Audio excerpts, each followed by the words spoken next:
Hey, everybody, welcome to the Casually Hardcore Podcast, episode 57. We're going to just jump in, get the business out of the way. This is Xandri. She's awesome. Let's get her to partner. Let's keep helping her grow on Twitch, guys. Go and check out her channel. Links are all in the description below. She's been here before. She's a pro. We're going to be talking about 5.2.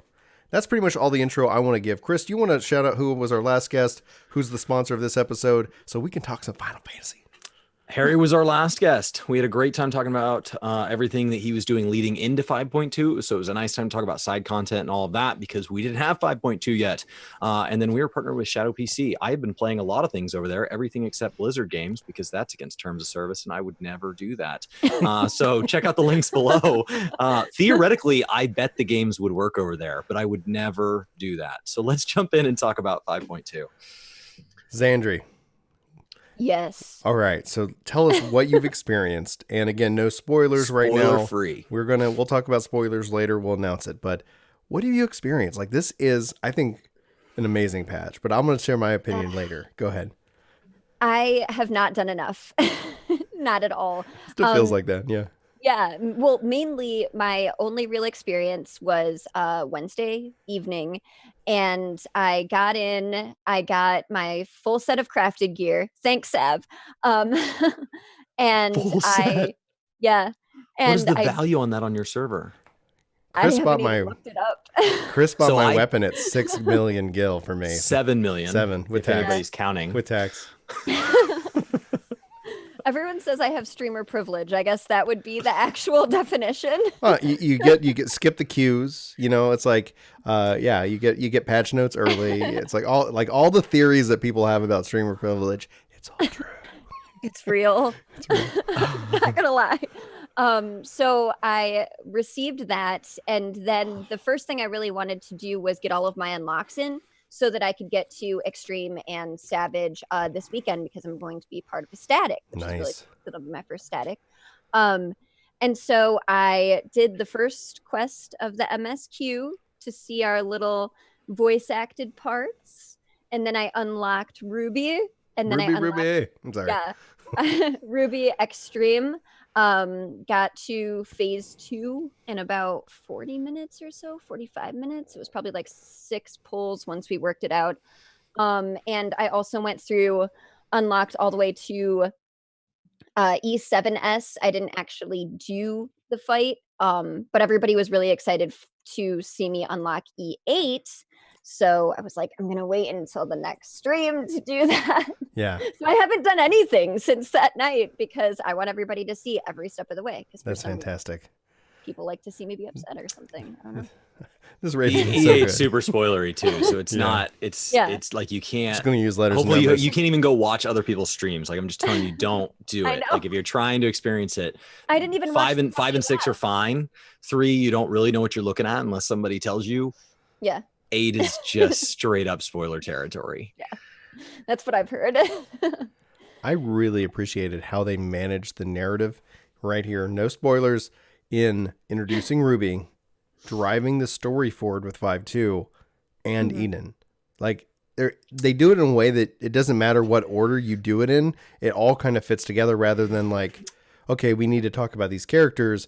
Well, they're over. Nope, they're actually here right now. You know, it's just, and they make reference to the things. And some of the things that people commented on, like our highlights for the day, were like, "Oh, you had more dialogue options than I did," and I never think about that. I'm an old school warrior light. I'm a legacy player. I've got all the roles. Like I have done a lot of this game. You would think I have a problem, but at the end of the day, like I was like, oh, I have more dialogue options, like. I Depends get on what you've all done. the time, and like people will pinpoint the exact quest for me in chat. They'll be like, "Well, if I recall correctly, if you did this, this, and this would be the outcome." And I was like, "Oh, okay." If you've cleared stuff, it literally like throughout the 5.0 story, they've been doing that. Where like if you talk to the Crystal Exarch after clearing a piece of content, they could have a different dialogue option than otherwise, which he'll have a single 1 or 2 sentence response to, and then he'll drop right back on pace. So you're not changing the outcome, but you are getting like little tidbits along the way. I was so excited. Like people told me to do that little tidbit for, that little tidbit. And so I actually did have the option for the ending of the 5.0 story. Yeah, So that yeah. Gosh, it would be the one expansion where I finally get on board with lore and everybody's like, but you only cleared one of the dialogue options. Like, I'm immediately bottom of the barrel again. pushes up glasses. Oh, really? Well, I'm finally reading story. Yeah, but only once. Do you even lore? What do you guys think actually about the 14 event and the race being hosted and that kind of collaboration with the bigger Raider community? I thought that was like just the most amazing thing. I thought that was a really cool idea. But what I thought was really odd was I had seen it on Twitter to begin with. I actually follow Arthur's, and he had posted something about how he wished that people would be more attentive to World First, or that some of the statics would actually stream it more. And like, probably the next day after he had posted that, Method had announced that they were going to be hosting it. And I thought that was the coolest thing. And I brought it up for stream. And I was really surprised at the mixed at the mixed feelings towards it. Like, people were very either for it or against it and not in between. And Did they have a reason for one or the other? For myself, I see it in that concept of earned media, and I have that bias. I know when I talk about earned media, I see it because I'm a part of that kind of that machine and how it positively impacts the games. But there is the other side of it. Like, you have a distorted worldview of the game itself. Chris and I, together played probably 40 hours of patch 5.2 in 2 days. Like, just an insane amount of content. Okay, so that's not how a normal person would naturally consume the patch.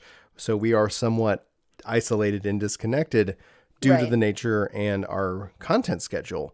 And the nice thing about it is it only comes around every couple of months, because normally we just play at a normal rate. We'd like to play with people and have that. However, like on patch day, we're in go mode, clear, absorb, and then comment in that regards. And I'm obviously torn on that mindset. Like, what really gives me the raw impressions? It's something I've always kind of weighed curiosity. Like, if you were a full-time YouTuber, like, and your revenue's tied behind it, are you honest? That's the question I've always asked. And I asked it of myself. We're not full timers. Right. And I think a lot of people, their main thing, because people didn't know that like Miztech was going to do commentary and stuff like that. And so I think people, for the most part, were unsure if those that they chose to host it would actually know what was going on, would be able to talk well about the fights, would be able to show how much the fights are different, because the devs said that they were going to step up, their game, and they were going to make it more challenging, which they did.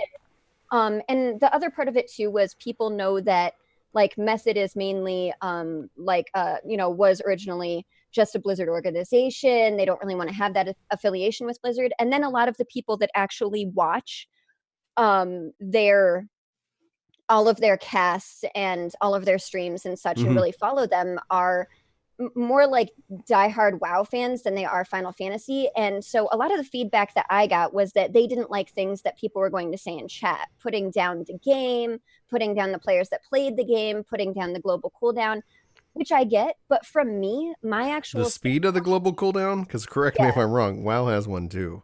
Yeah, it's...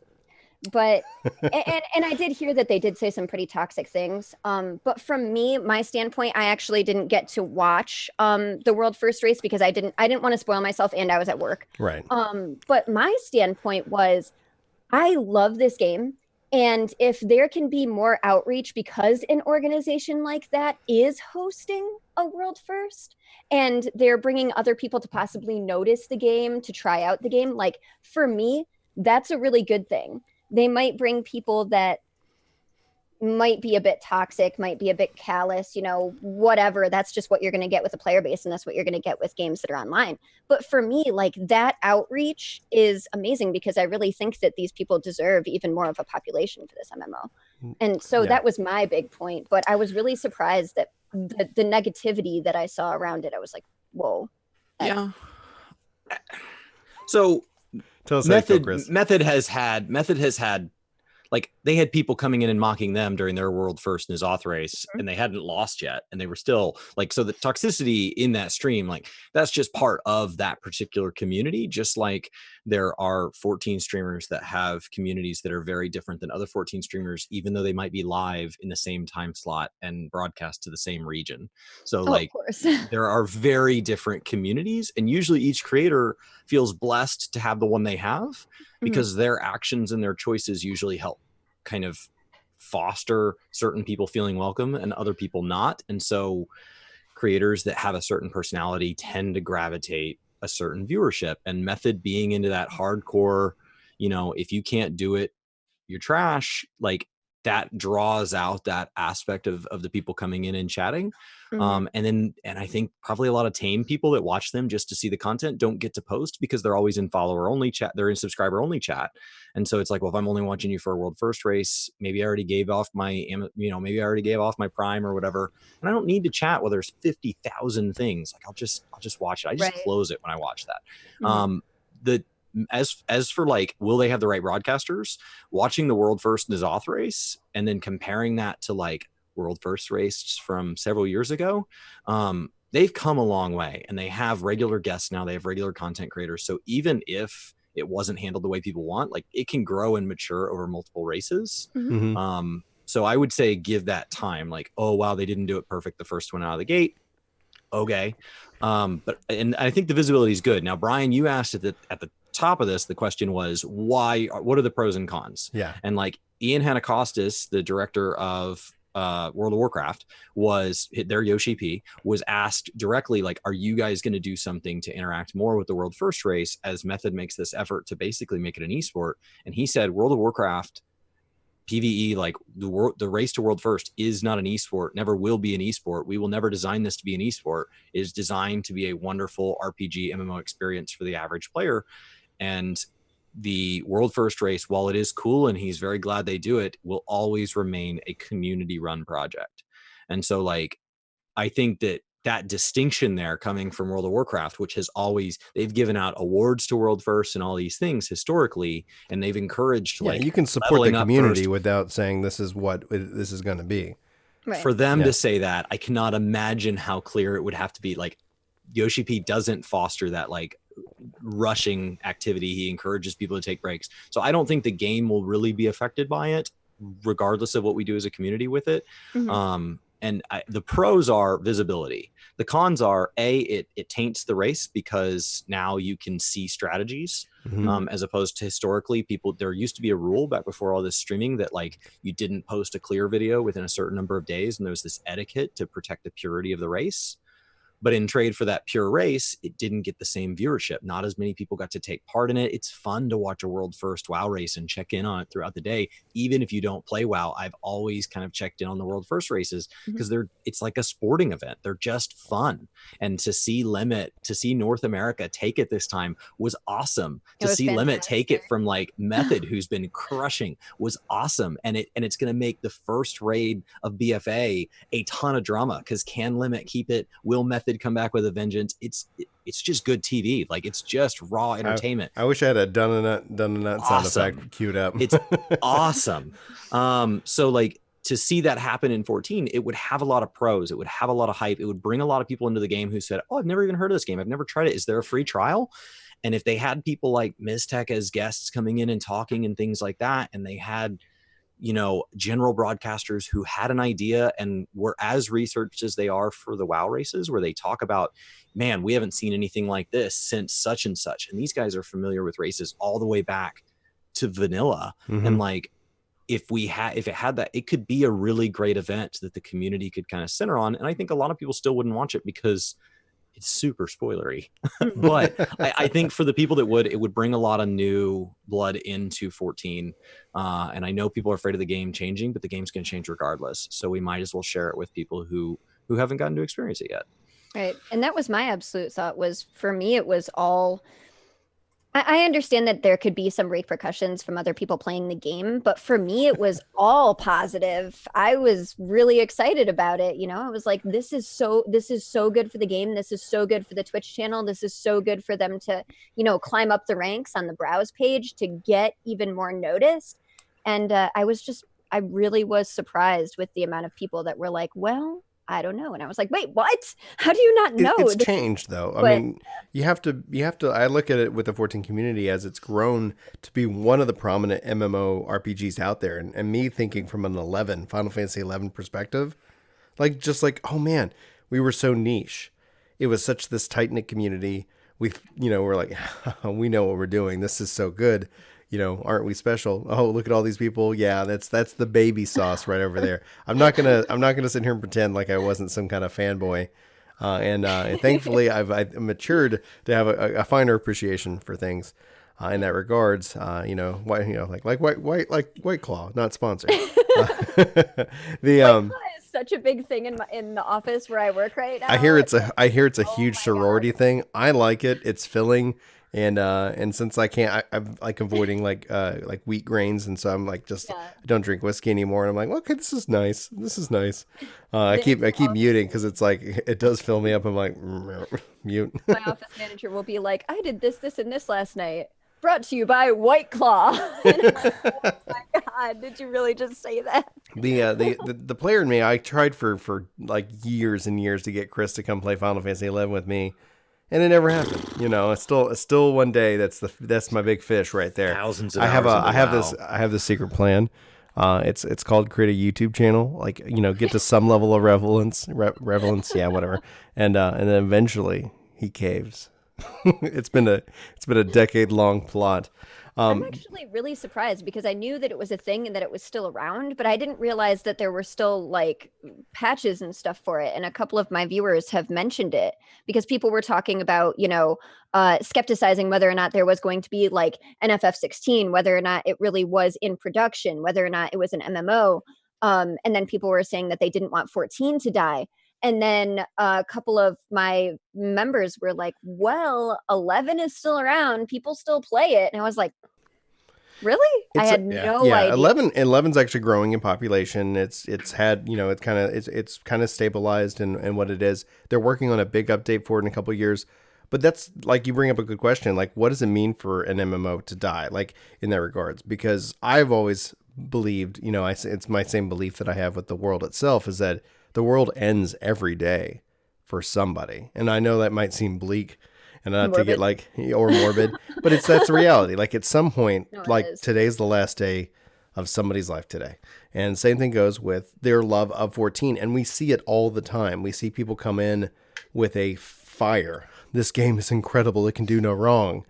And then eventually, if they don't temper expectations or manage the burn, they come in and they hate the game. They attack the game and they attack people who love it. And we try to manage that, and to some success and some not. Like, you can clearly see within the community, those who understand what it is that we do, and those who have and those who don't watch the videos. Guy, right? Yeah, exactly. Right. Yeah, and it is. And it's like, and I talk nothing about the population of the game. It has nothing to do with the population of the game, because these games don't die, even if they shut them off. There's private servers. Like, it's a whole different thing. And so the other side of that coin was funny, because it was like, you see, like, from the YouTube perspective, I was like, what does that really do?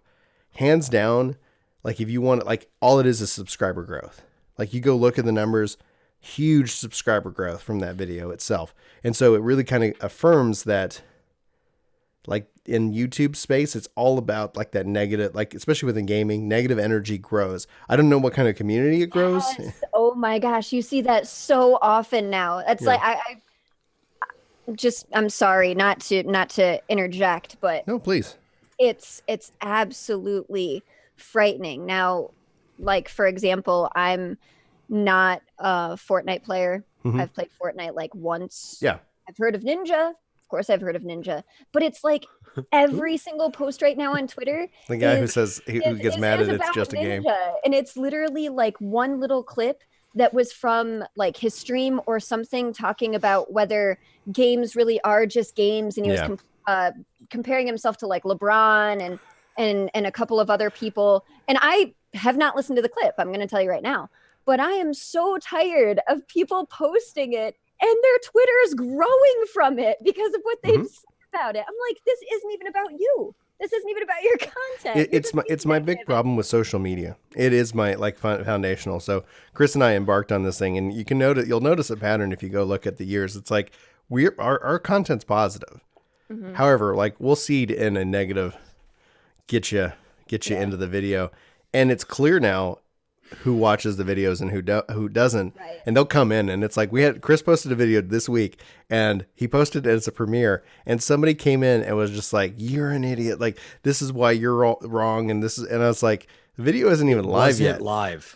It wasn't live. There is no way they could have watched a single second of it. Yeah, it's sad. And that's the other side of the coin. Yeah, go ahead. And that's one of the things too, because when you look at it and you see all of this information and you see that actually catching people's interest, you start to wonder if you being, wholesome, for lack of a better word, like wholesome, positive, down to earth, streamer, person who posts on social media, it's like, is that going to get any attention? Would it be better if you have to be overly positive. You got to be on the extremes.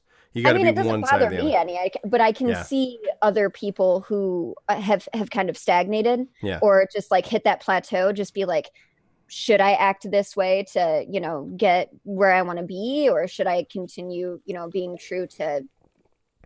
My whole quest was to figure out what the secrets behind Clean Prince Gaming, hands down.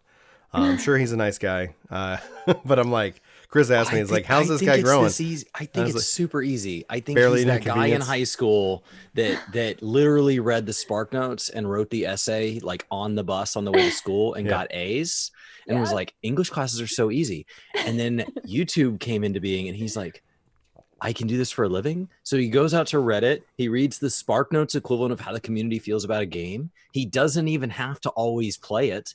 And then he just posts. Yeah. And then he just shares his essay thoughts and moves on to the next video. And they're well-written essays. And so like, and he is right more often than not because he sides with the majority. Right. So statistically, he's right more than not. So the only times you disagree with him is when you're in the minority. So you ignore those anyway, because you're like, well, everybody disagrees. And so he just comes across as right every time. I don't even know whether or not he has to share his personal views. I don't know whether he agrees with his videos or not. And I don't know that that's a problem. Like it is, if YouTube as a whole needs that to kind of carry the narrative forward, he's just filling a spot. Like if he stops posting, someone else will do it. Well, actually, going off of that, it's really funny because I don't really follow him, but I saw on my homepage for YouTube, Asmongold had a video about people's hate on Warcraft 3. Yeah. And he's like, all right, I've had my fun memeing this game. Like, I've had my fun joking around with stuff. And he's like, but honestly, like, I've gotten so many views on videos just by taking your guys' side. This is fantastic. It's so great that everybody was so negative because I was literally just bad mouthing stuff just to bad mouth it. Mm-hmm. Oh, and, if the anger and you agree with it go hand in hand, like those are just like, okay, because people want to vent. And so they find a community in like that video and that message, whether they watch the video or not. And I liked actually Asmongold's because he coined the phrase that I really liked. He talked about the mad economy, like the like, hey, we're going to be mad. And so I've kind of divided up the mad economy in what I call my my rule of thirds. You have hype, you have grind, and then you have bitch. It's just like, and it follows that, and you can go and you can kind of apply that rule of thirds to like any content creator out there. And the question is do they actively know they're doing it, or is this just a nature of being a content creator? And then I look at it, and so like I always love data, and I look at all the data. So that's where it's like Chris and I were like, okay, well let's because Chris put out why you should play and why you shouldn't play Final Fantasy, like hands down, back-to-back like, days, just to see like because it's like, okay, let's look at the data. And so we're seeding this because it's like, well, what is going on? Like we no one's going to sit here. Clean Prince is going to be like, here, work to game. Let's open up let me open up my analytics to you so you can see just how like this functions and what it looks like from my perspective. So it's like we had to seed our own. Anyway, seeding our own, we go and get the data, and it's just truly like mind blowing in that regards of like where that falls. And so with the 14 community, like bringing this all back to Final Fantasy XIV, we've been a niche community. We've been brought into the mainstream because of continual hard work by the devs who, like the question that I have, and I haven't posted a video on it because like, I was just like, I don't want to sit here because I know somebody's going to come in and be like, but Chris and I have been talking. It's like, let's just, screw it. We're just going to post. We're just going to get back to our regular posting too often schedule. So be warned, everybody. Sorry. And I was like, yeah, at the end of the day, I wonder about like the community itself. Like I've seen so many people kind of move over into that anger side of it recently. And that's my concern, is that what tips you over that edge? And the question is that, do you still trust the developers? Do you trust Yoshi P? And I think that's what's actually at risk. I think that's when you start to worry that they're not working on something for you. But yet we've been continually surprised. They've continued, like look at the story alone, which is lauded as praised. In fact, if you're going to make 14 content, Chris, you got to do the story. You got to be the lore guy. And he's done that. Like, it's like, okay, all right, I'll do the story, guys. I'll change how I've been trained to play games all these years. And so he's done that. And so with that, the question, I'm always kind of curious as to what ticked that person over into that category. Was it a bad experience with another member? Was it just that they want something different from the game and maybe they're not getting it? And personally for me, like when we sat down with Yoshi P, like if the devs could, they would. And things just don't happen like at the drop of a light switch. So we just got to keep respectfully like communicating and, and enjoy the ride that we got, because there are definitely worse rides. Well, I feel like a lot of people's actual complaints, for the most part, are very contradictory. Like they'll do one thing and they'll complain about it. Well, one of the things that I was talking about, I think I had mentioned it during one of the last streams. I don't know how people really feel about this, but one of the things that has always surprised me is, well, we were talking actually about like games other than Final Fantasy, because people were saying that they wish that certain games had more story within the game, rather than going and like, watching a show or reading a manga or reading a novel about it or whatever. And then I was sitting there and thinking, especially if it's in the case of an MMO, that every single MMO that I have heard of people playing or have played myself, other than Final Fantasy, most of the people say that they just power level and don't actually read the story. But they're the same people that complain about not enough story being in the game. So it just feels like, I don't know. It feels like some devs can't just please people, like regardless of what direction they go in. I think that 14 is there is a I would say probably a small, like a vocally small minority that you're kind of damned if you do, damned if you don't. Chris, do you think they know they're doing it and they're justifying it to themselves, or do you think they're lying to themselves and they don't know it? That they're actively the reason that they're not having fun. I think people like to think that they're never actually the reason that they're not having fun. So they're lying to themselves. I think so, yeah. I think it's you more heard the thumbnail here first, guys. You liars. A bunch of liars. Click me. Well, it's never the player. It's never the player. It's either the group that they're playing with, it's the community, or it's the devs. But you have to think about the fact that it's still a business, regardless of what game it is. See, I would go far out, and I know I'm going to get hate for this. I'd call that a bad player. Like, that's a culturally different player. When you hear stories, especially within certain cultures, we'll take Japanese culture.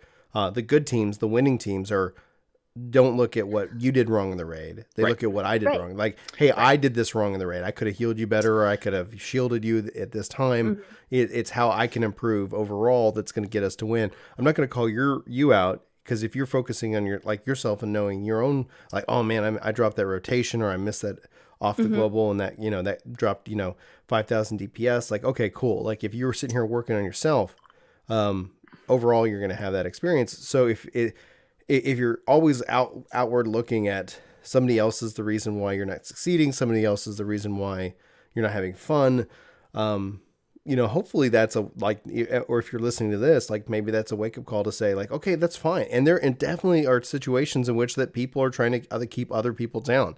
Our history as a human race is full of that.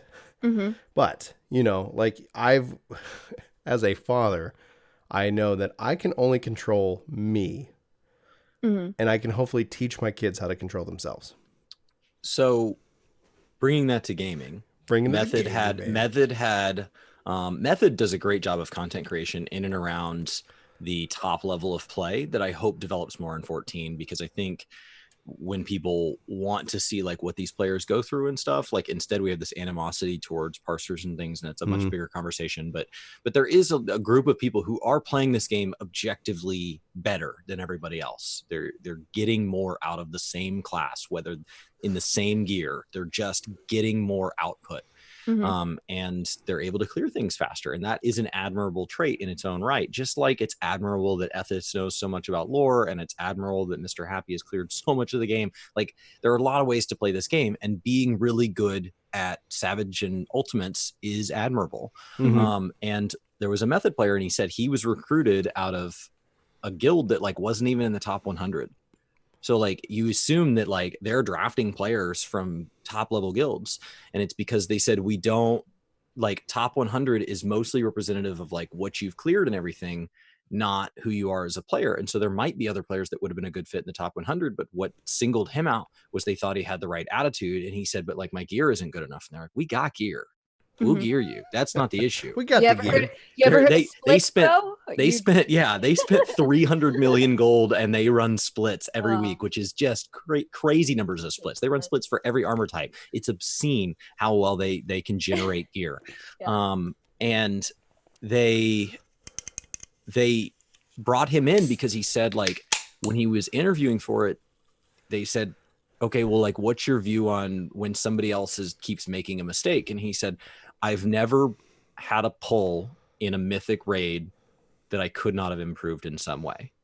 Mm-hmm. I either missed my rotation for a couple seconds, or I was standing in a spot where I ended up increasing my movement. And he said, so I've never had a perfect pull, and I'm thousands of pulls in. And I'm admitting that to you guys. And if that's not good enough for Method, then that's fine. And they said, no, that's exactly the right answer. Mm-hmm. No matter if somebody literally just body pulls the boss and we wipe, it's like, okay, but like, is there anything you could have learned there? Like, is there anything you can learn from every pull? And every person needs to be improving. And yes, what ultimately may have brought everybody down was one person dragged a bomb into the raid.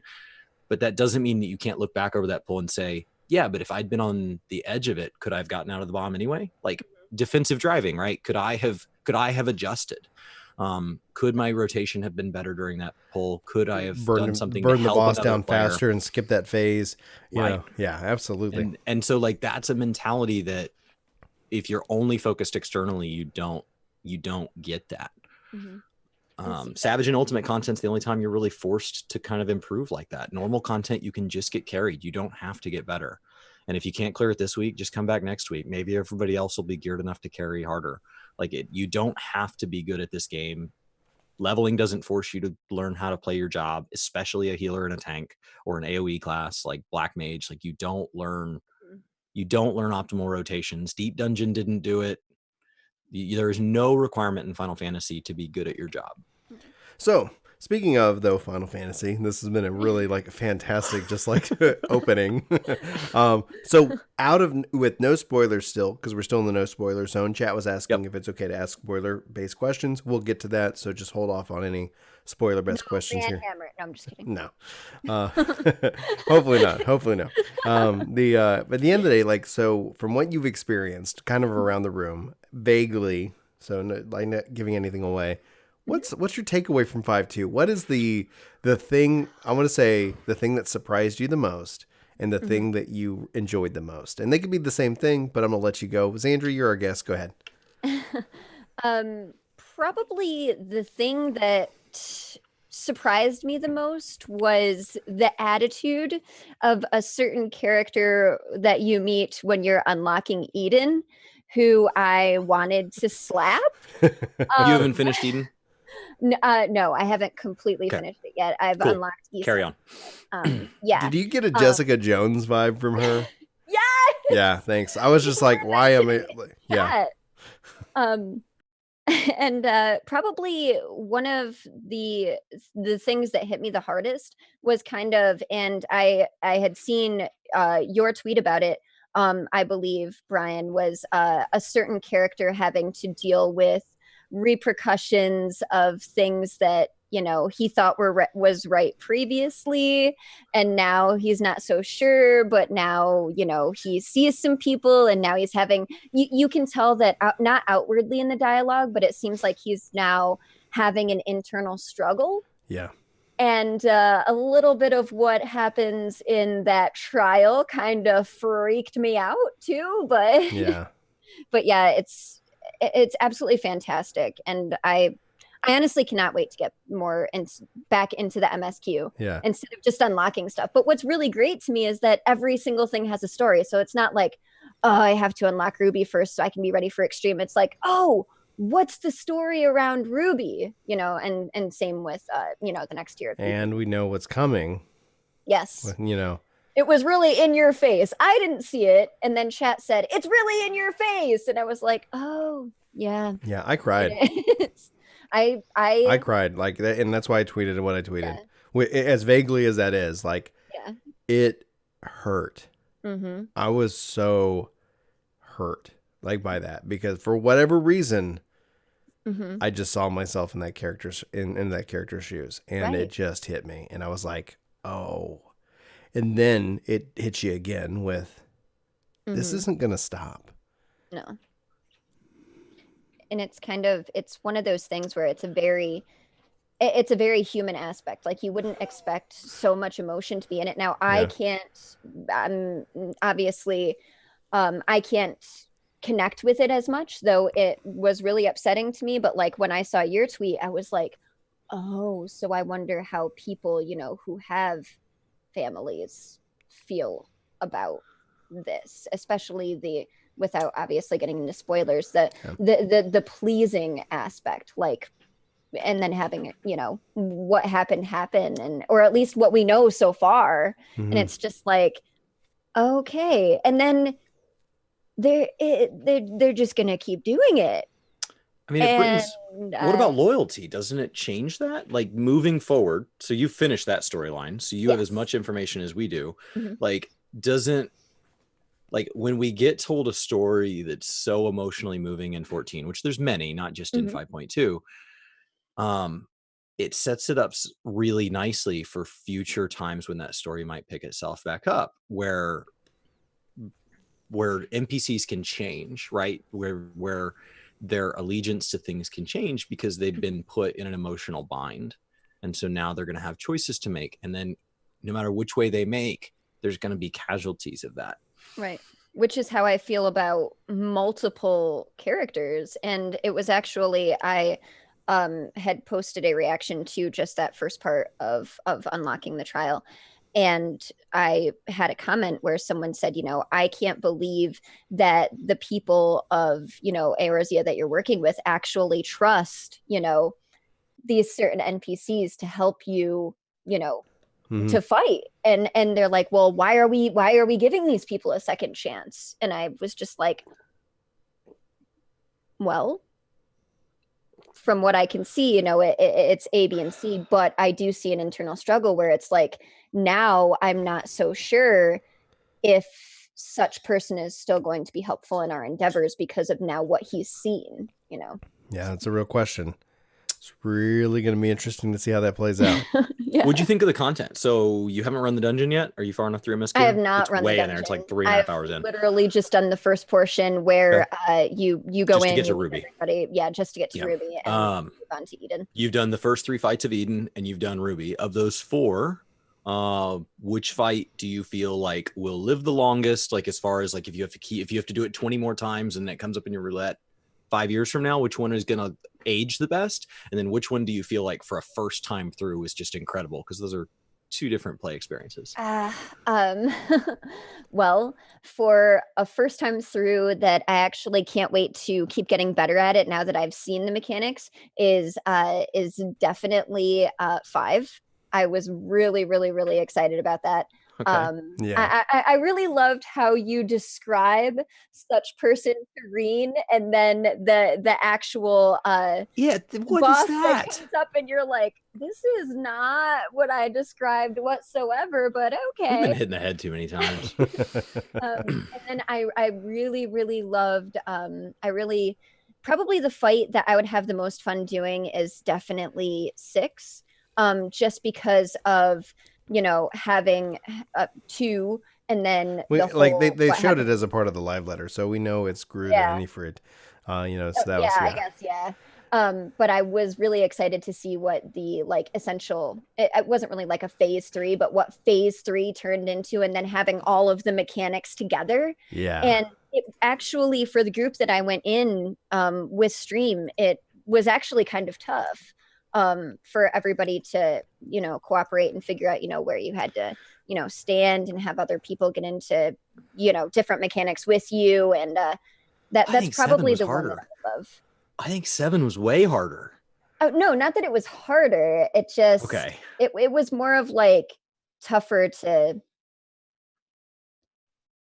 let's just say, for me, my first pull is always the best. And then when I learn a fight and other people start to make mistakes and pulls after, then I make mistakes. And so my first pull on that, I didn't get hit by anything until just about the 3rd phase. And I had no idea what I was doing because I was going in blind.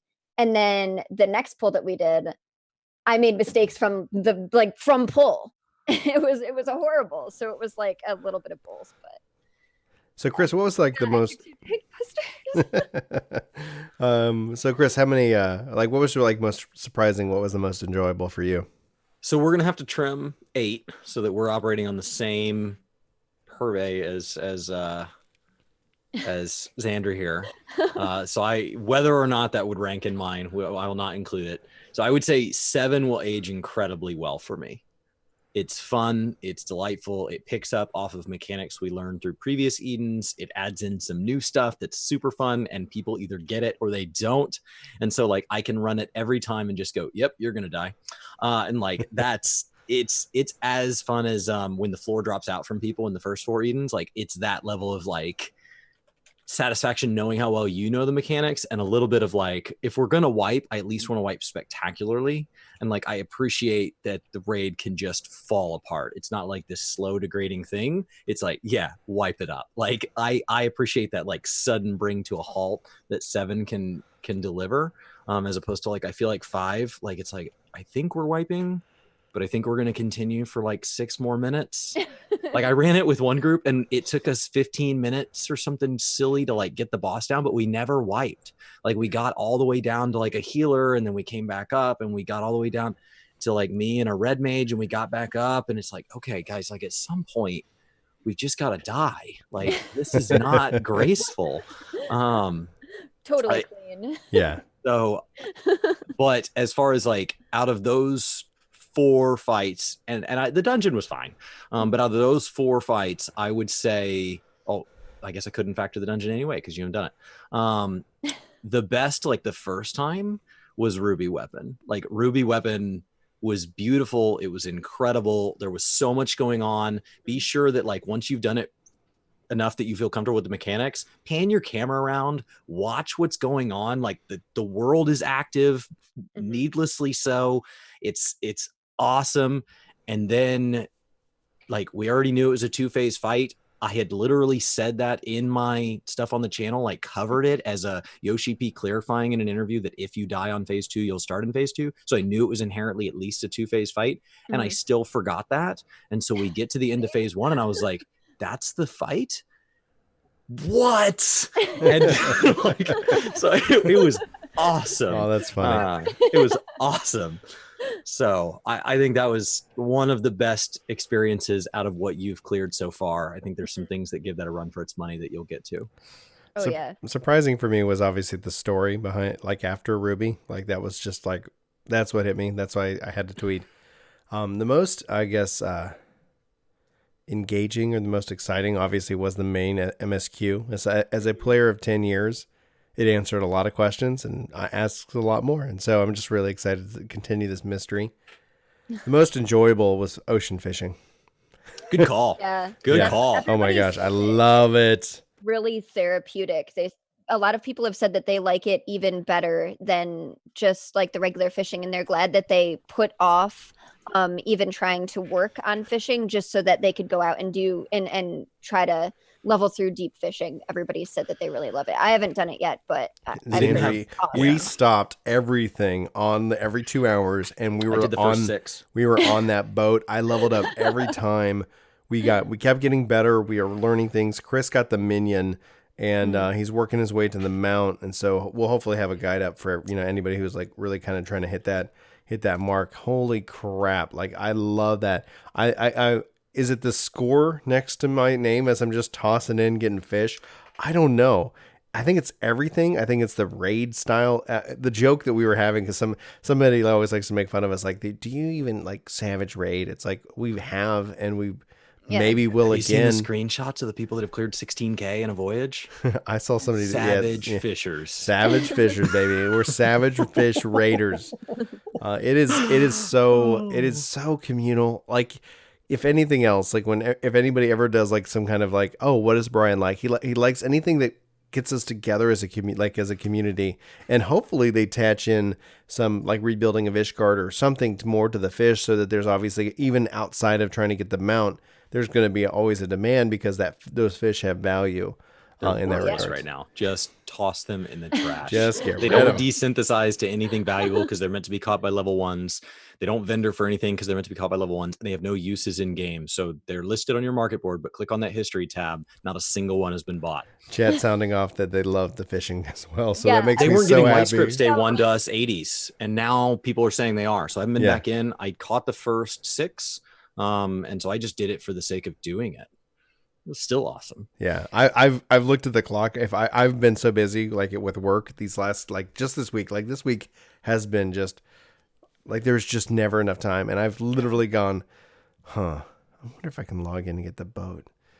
Like where it's like I know every 2 hours that there's a boat gonna depart, and I'm sitting here making that conscious like debate in my head, going, I'm gonna log out at Limbs of Lemens's docks in case like that meeting wraps up early and I've got like 10 15 minutes just to go and fish, man.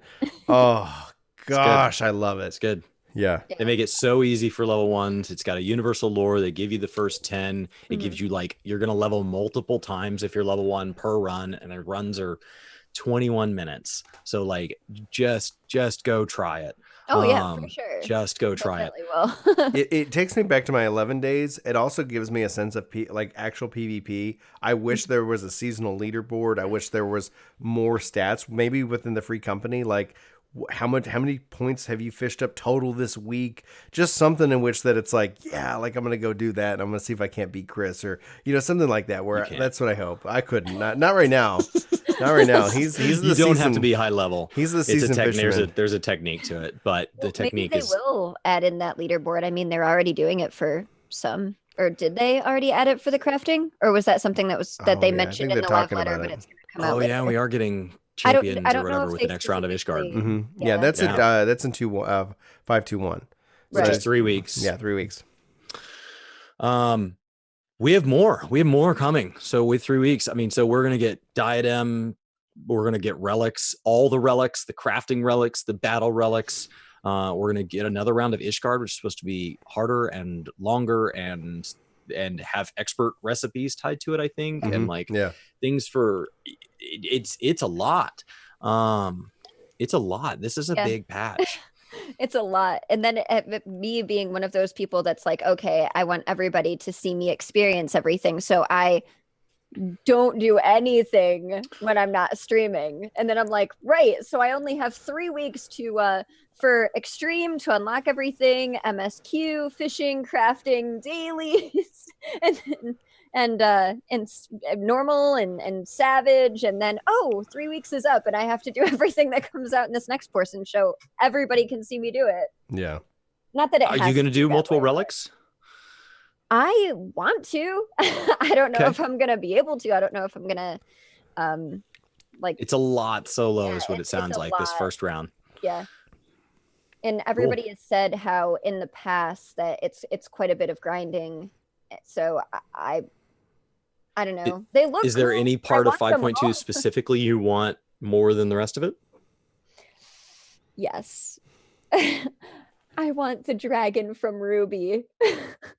Okay. That's literally all I want. And like I'm a really big dragon person.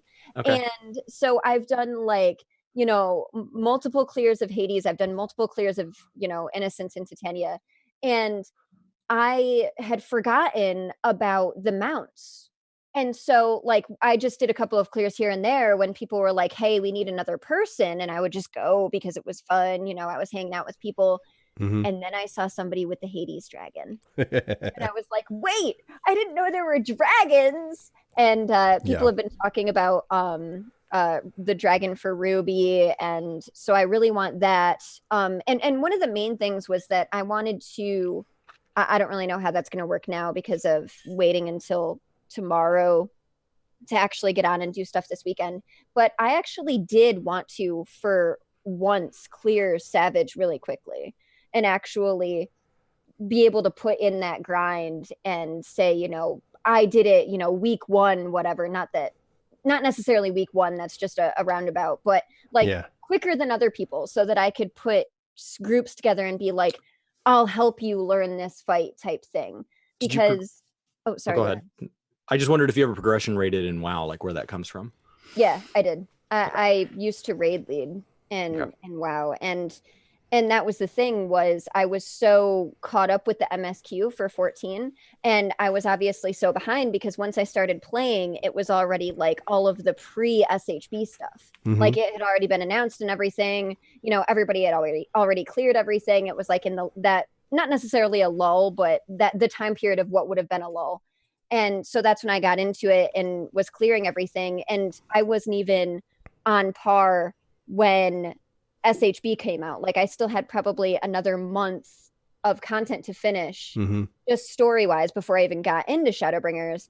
And then I had to, wait because of that for getting into Eden. And I literally just cleared Titan like the weekend before, like last weekend, this past weekend. Which I was really excited to do, obviously, before like the nerf and everything new came out. But my idea was, okay, now I'm starting on the same, plane as everyone else, and I want to raid, I'm Yeah. like high level in that sense. And I wasn't expecting for everything to fall this week the way it did. And thank you guys so much for moving this another day, by the Absolutely. way. Absolutely. It's just, and so now I'm like, now I'm going to try to do this weekend and see how much I can actually get done. But that was my idea. One of the things that I would love to do is at some point for a tier to drop, and I would actually like to get through it quickly and then just help people right after that and be like, oh, I know how to do this fight. I know all the stuff before other people do. I'm cool. But You have an opinion We'll see on how far I get. 5.3 with Ultimate getting pushed? Honestly, I didn't know that it was getting pushed until someone from Discord was talking about it. Now, I've only seen stuff from Ultimate. I obviously haven't gone in there. Yeah. And I was actually confused about how Ultimate worked for this. I was like, are there separate bosses? Is it a gauntlet? So I actually watched Cloud Titan do it with his static, and like, I don't know, is it like big that it's pushed, or I don't love really it know. that it's pushed because I think that gives Seems to be positively received. Yeah, it gives it the breadth it needs. It gives it as the typical game kind of goes. We're in what I would call the off season. While it's still plenty busy and active, the real like volume of people will be here before 6.0 and after 6.0. So think from like 5.5 to 6.1, and that is like when it is just insane around this game, both for the hype, both for the story and more. But one of the biggest complaints has always been, it's like, we're like, what's the pinnacle thing? And last time it was like Baldician Arsenal. That was kind of like the pinnacle achievement. And they're talking about bringing in more BA style contents to this game, which has me really excited. I'm not going to miss that train this time around. Hopefully it's not locked behind, like a relic grind. But beyond that idea is like, oh man, that sounds really interesting. But now with 5.5 Ultimate, that's the highest gear score, so they can kind of tune it for that. They can make it, and it could be the pinnacle thing to go and do to achieve that also helps fill that longer gap that you have. Right. Because they do break up the story in two parts, 5.5 and 5.5. So it's going to, based off the pattern. The other thing, it also kind of changes it up. So we obviously, I think if you're going to ask me, I'm not an Ultimate Raider, but I love that for what it brings into the community, how much awareness it makes for the game. I think that's going to add to that awareness prior to the expansion. And that's going to help bring in more people who will hopefully be able to get caught up before the expansion drops. So they're not sitting here going, what? I've got 600 hours before I can go and do this thing? As opposed to like, okay, yeah, just come in now, get started. And obviously my hope is that that's when Xbox is out. There's a lot more players, that we've got the story squish. So there's like, constitutionally, like in, wise, I think it's just going to be the right time to drop that piece of content into the game. And the main feedback I had received was just people talking about it who I know have either cleared it or been trying to clear it. It's just that like raid fatigue is a thing. Yeah. And so having it be too soon, especially with people that are still working on it, could be detrimental as well. Just getting done with, what we have now and then working on it as soon as it comes out. So it's good that it's pushed back. I've heard the opposite though from some people who are like, really? what am I going to do this summer? Like that's what they were kind of had blocked. Because summer is a good time to play games. Things are, calm down. If you're in school, like, maybe you're out for the summer in that regard. So you have more time to kind of dedicate to that kind of thing. So I can see how it can have that level of impact, but I think just design wise, I think that's like, you can have it at the start. Honestly, I wonder, like, would 6.0 have it in the 0.3 and the 0.5 patch as opposed to the 0.1 and 0.5? I don't know. We'll have to wait and see.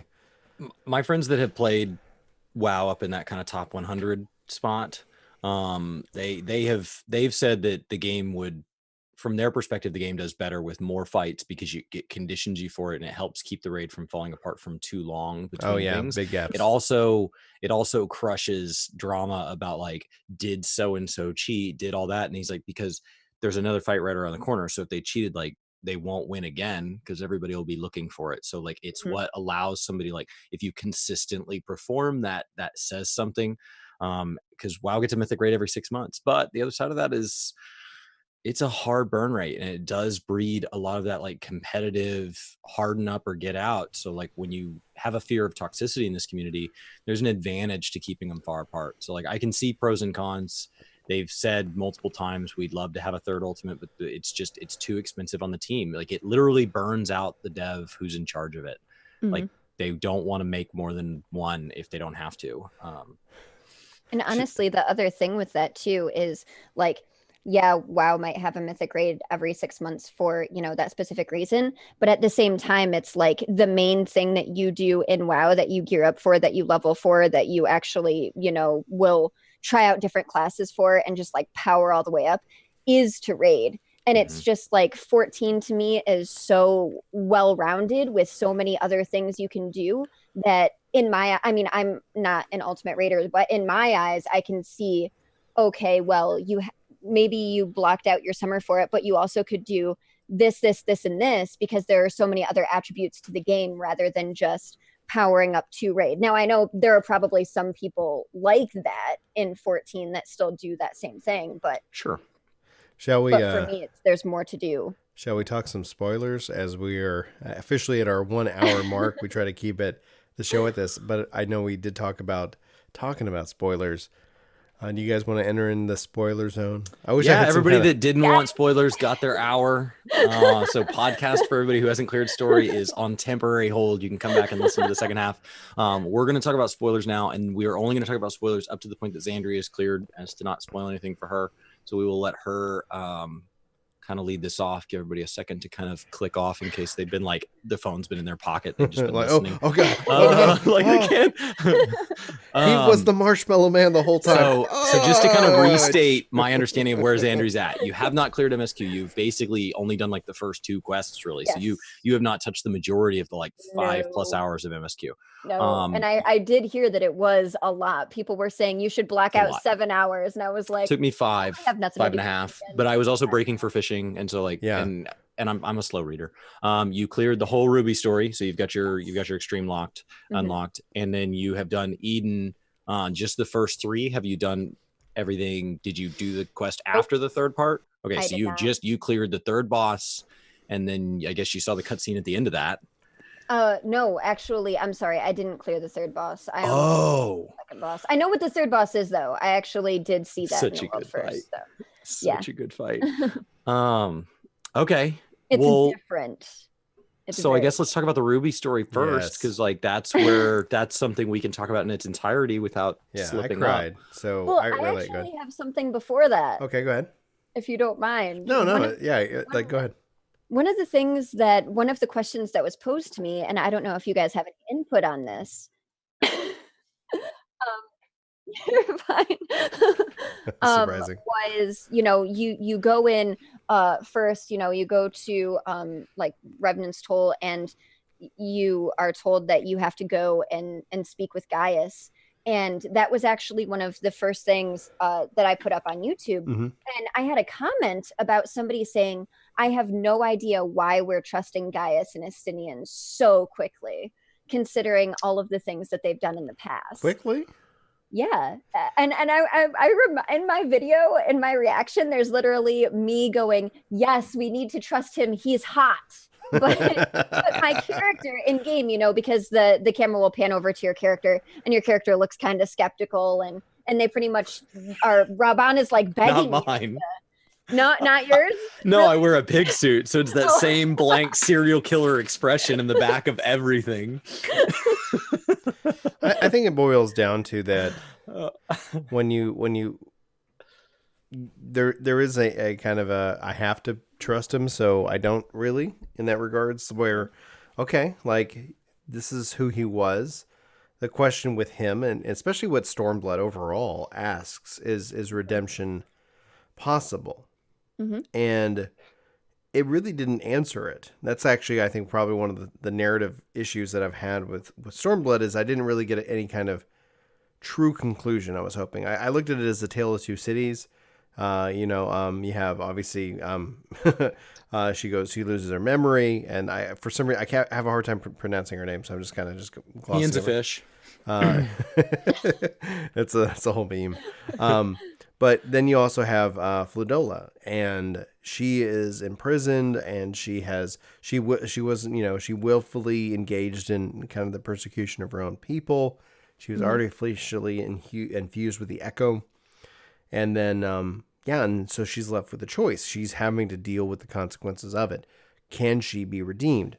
Then you have a Sai and a sister. Why can I not pronounce her name? Somebody say it, please. Yatsuyu. Yatsuyu, thank you. Oh, God, Brian finally said it right. And so she loses her memory, and she's like, who is she? And then it comes back, and then she has a choice to make, etc. And so then you have their kind of twisted relationship. The third act of redemption story here is obviously with Gaius, who is introduced throughout the Stormblood patch. And so then the question is that or whatever you need, sister, but cool. I think I just like when I liked him in the mask better. I thought the mask, I don't know. I like the judge kind of like that mindset from 12, that aesthetic. But so then you have him, and then it's like, so he was like, he's a reasonable man. He's a conqueror, and he doesn't necessarily need to do it by force. He's intelligent. He's a good manager. He cares for his people. This is who he is. Yes. And he just happens to fall on the opposite side of us. He then is tempted, as all people are, like that the game has no like saints, outside of the saints and lore. But it's like, okay, he's tempted. The Ascians, he's betrayed. He somehow survives. And then he goes on this kind of vengeance quest to rid the world of Ascians. Right. We're in alignment in that regards, and in only that regards for the things that he did while under that spell.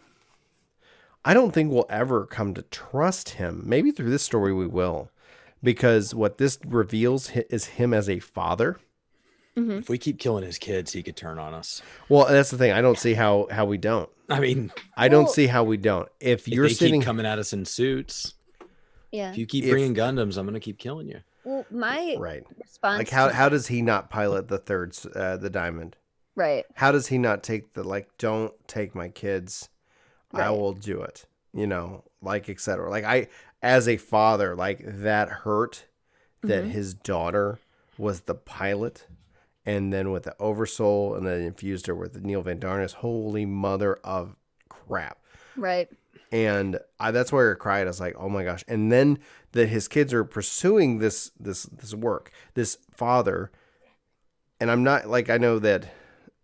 From my history, like Julie and I considered adoption before we could actually have children of our own.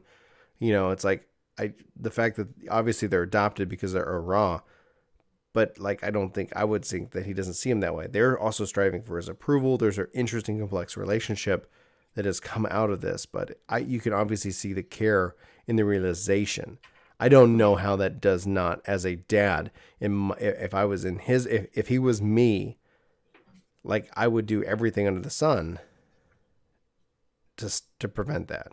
Right. And we know that more of his kids are going to be coming. We know that we're going to cut them down because otherwise the community would be really disappointed that we didn't get any more trials. And with that, I actually have like a whole lot of questions and a whole lot of theories. And just to start off with, for that comment that I had received, I was like, it's not necessarily that they're forgiven. It's not necessarily that he does have redemption. It's not necessarily that Gaius is trusted, but it's a Garlean weapon. And they're supposing would have the knowledge to, be able to defeat it. He started the project. Right, Yeah. exactly. And so it's not even necessarily that he's trusted. It's just, how we can take care of this situation. So we're going to utilize, what we have, and we're going to need you. The whole thing with his daughter piloting Ruby, it was different for me once I thought about it. Because it was that whole initial when you saw the form come out of Ruby, I was shocked, and I was so shocked that I was upset because I was like, oh my god, there's someone in there and she's changed, and the whole fusion thing that you learn later on. And for me, when I heard that story, it seemed like it wasn't even his daughter that was actually piloting Ruby that we killed. It was more of like the fusion where she didn't necessarily have conscious control ancorrect At that point, she lost. Like, there would have been no getting her back. Neil Van Darnus's any better. Oversoul, completely changed who she was. So then my other theory was, because all of the kids were standing around talking about this, was, do they actually know that she was fused? Or do they just think that she was making the ultimate sacrifice to finish, what their dad started, and that she actually was killed piloting Ruby weapon? Like, I wonder if they realize when they actually do it, like obviously with their hair color, and you can see, which one's going to be emerald and diamond. Thank you.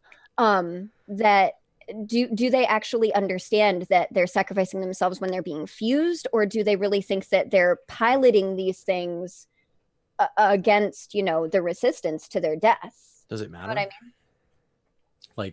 Like if you're so gung-ho for a cause, you're focused on the end, and the means don't really matter. I don't think they intend. I mean, they romanticize like laughing and stuff at the end altogether, but like I don't think any of them truly believe that that's where this is going to end up. Right. I think they've gotten on that train and they're ready to go the course, just like he is. Like, he's not looking for redemption. He considers himself already dead. Right. So like redemption doesn't matter. Like they're just staying the course. And then the other thing that I thought was really crazy was, and that I was thinking about from a family standpoint, is, you and it's crazy with Gaius thinking the way that he does, because like you said, he was this type of man where he thought what he was doing was the right thing to do, Right.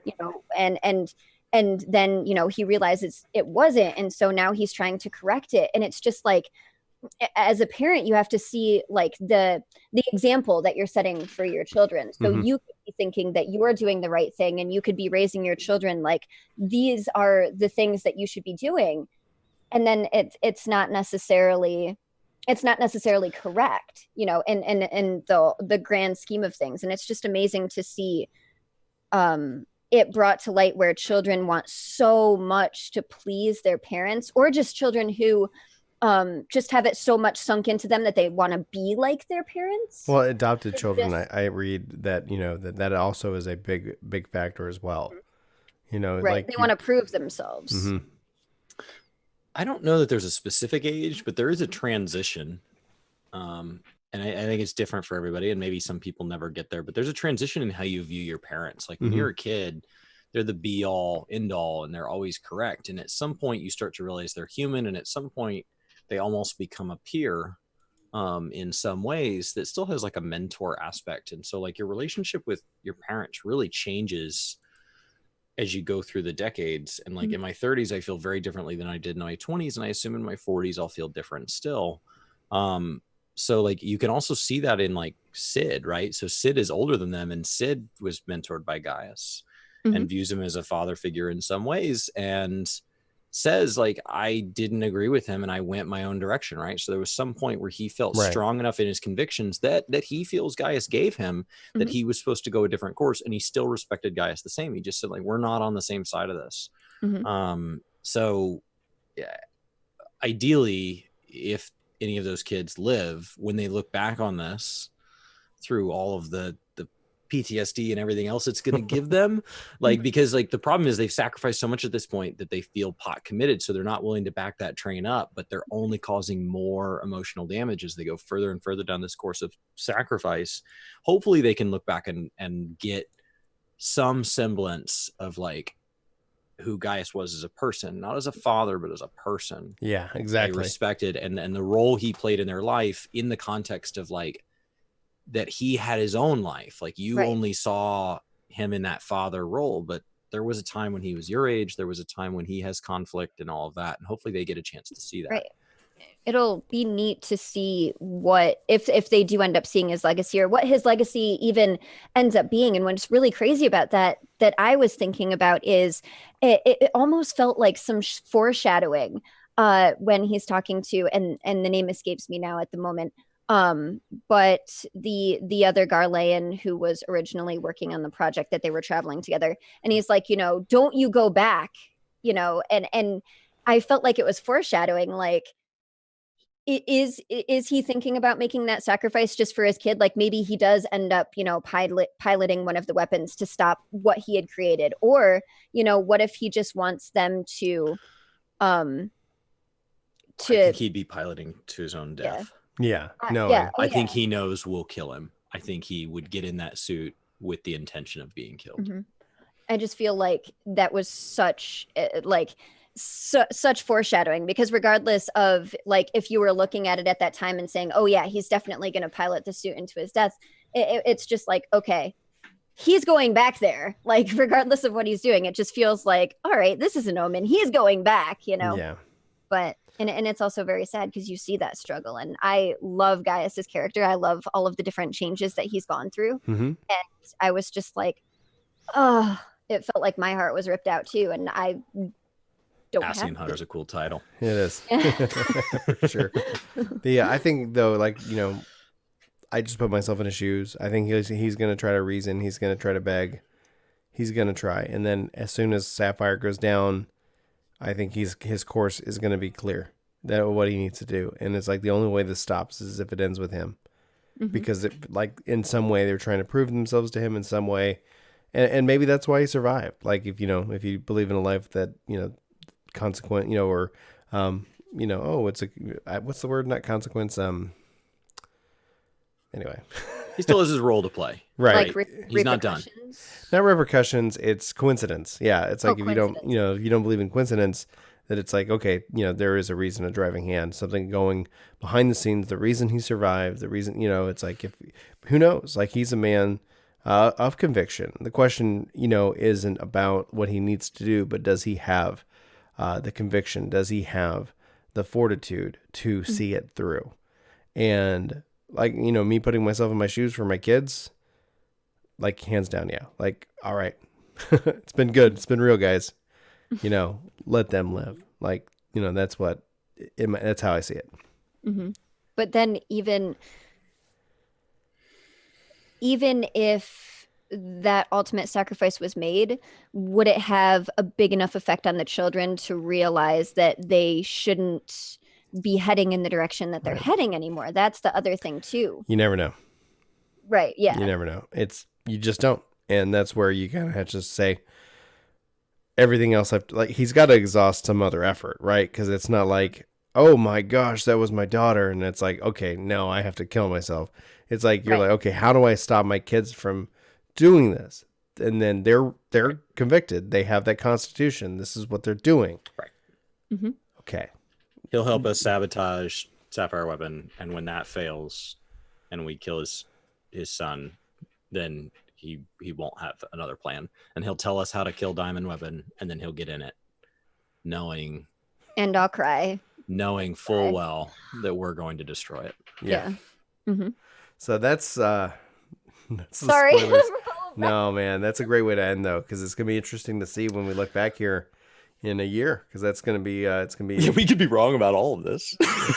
Well, my other thing too, just real quick, was that whole fusion thing, and knowing that she possibly didn't have like any control, and it makes me think of the other things that the Garleans have constructed, like the fake echo, and it's like, is Xenos really in control, or is part of that whatever they've created actually kind of in control, which is one of the questions I was thinking speculation about the echo, but I don't want to talk about it. Yeah. Okay. Yeah, you finish the story and then that's something that we can totally follow up on. For sure. For sure. As a warrior of light, like every time we go through the MSQ, my view of like who we are and how things function changes, and that is still true in 5.2. Like, I feel like regardless of what happens, I want us to feel like we're doing things for all the right reasons and just completely mess it up. Like, that's really what I really, really, really want to see. Oh, after clearing 5.0 story, I predicted that the next calamity that we came here to prevent will actually be caused by our actions. Yeah. And then as we go through patch by patch, like I'm on the fence whether or not I was right or wrong. Like I'm still looking back at that prediction and being like, I don't know. And like, I haven't finished Eden, but one of the things that I was talking about when I was streaming was I just want us to think that we're really like bringing back like all of this like lushness in this area and all the flora and fauna with this, and I just want it to just completely backfire. So you've seen the LED. So you've seen the LED change colors a couple times. Yes, I've. And you've seen Gaia, who like everything you've done with Gaia, she is my least favorite NPC ever in the game. I just and I feel the same way. And what was funny was I was complaining about it, and chat's like, well, when you compare her with Reen, Reen has friends and she doesn't, and she's antisocial and she doesn't know who she is. And I'm like, stop making excuses for her. Like, I didn't know how to talk to teenage girls as a teenage boy. Having my story locked behind the two of them bickering at each other was not an enjoyable experience. I actually liked the idea of not necessarily the bickering, but her trying to say, you do have people that you can rely on now type thing, because it seemed like a lot. You just met her. Yeah. No, I know. You can't care that much. This girl shows up in heels in the desert and you're like, I care about her. She's family. Because of what? Because you guys spent one night in a tent together in a place that I don't even think has night. Yeah. Well, one of the things I was really annoyed about was when she kept saying that, hurry up. And people were saying, maybe we should go because this isn't worth her time. And she's like, why am I even waiting on you guys? And it's like, I don't know either. to be honest. Why are we even dragging what's you happening? around? What are we Go. doing? And go. Get out of I here. found the pilot for the next Sapphire weapon. Guys, we're gonna save your kids. We're putting Gaia in there. I'm done. All right. That has to be the thumbnail text. I love it. I'll let Chris make the So thumbnail. many dislikes without even putting the video up all the way. Oh man. People love that relationship. That's what's funny is it's like this big thing now where people have like artwork of them like sharing their biscuits and you know all Finish of this stuff in eating, their finish coffee. MSQ. I know. I can finish talk it. about no more. I know. So Xandri, where can people find you? I actually have quite a few platforms now. My main form of social media, actually I stream on Twitch. So it's twitch.tv/Xandri and it's XANDRII. You can also find me on YouTube as well. I've been posting more content. So it's youtube.com/c/Xandri, like TEH Xandri. And then Twitter, Instagram, Reddit is all to Number of Xandri eyes as changes, well. right? No. Is it always 2? Yeah, it's always 2. Okay. I don't know why I thought I saw it with 1 Except somewhere. for my I was email. like, is she... My email is 1. Oh. That's why. So be sure to follow her. All the links will be in the description of this podcast, this video, this wherever you're consuming this content, which you can find on iTunes, Spotify, blah blah blah blah blah. I don't know when this goes live, but happy birthday. Yeah, happy thank birthday. you. It's Saturday, but tomorrow I'm planning on streaming from right when I get home from work into like through midnight into my birthday because apparently I have birthday plans I didn't know about. So not that that's a bad thing, but like every single thing I've tried to schedule this week has just like not been on the day that it was scheduled, I and know. my just completely. Oh my gosh, yeah. It's okay. Yeah. 5.2 is worth it. Oh, Go try ocean yeah. fishing. Oh, I know. Yeah, do the fish. Chris, where can people find us? What are we working on? We are in a lot of places now. Brian's been posting some of his own stuff because we post too much and he's got extra fuel in the tank over on Ginger Prime. Yeah. We have been doing all of our streaming over on Work to Play when Work to Game, the number 2 on Twitch, isn't a good fit, so that our YouTube live streams have somewhere to live for people that want to turn the bell on one type of content and not the other. Work to Game, of course, is publishing all sorts of stuff. We just slammed people's feed this week, so sorry. You're welcome. If you're new to us, that's probably shocking. It if is. you were around like last year when I think we hit like 76 videos in 1 month, you're like, oh, they're just doing it again. And so we're publishing a lot there. I think Ruby Guide will probably be the next thing to go up. Yeah, that should be either up late tonight, early in the AM. So before the podcast. Yeah. Last week we had Harry. That was an awesome podcast going into 5.2. It was a chance to talk about content that we play during the lull right before a patch comes out. So he was talking about things like PvP and stuff we don't normally talk about. And next week we have Asvar. Like, if you have never been in a channel that has raided Asvar, his like raid notification, it's awesome. It's so intense, but looking forward to having him next week. So with that, thanks everybody for hanging out live. Thanks for everybody who's watching this or listening to this. Let us know if you made it to the end of the show with just type in the word. What's a good word? Say cupcakes. Cupcakes. So if you type in cupcakes into any of the comments, I'll know you made it this far in the podcast. We love you, Cupcakes 3000. So for Work to Game, my name is Brian. My name's Chris. And Xandri. Thanks so much for watching. She's a pro. I love it. That's why it's like, yep, if she didn't get it by now, I'd feel a little bit bad. I'd be like, oh, God. Thanks so much for watching this podcast. We love you guys very much. Hope you all have a fantastic week. And that's the timer. That's time to say wrap it up. So we'll see you next time. Oh, there's the camera.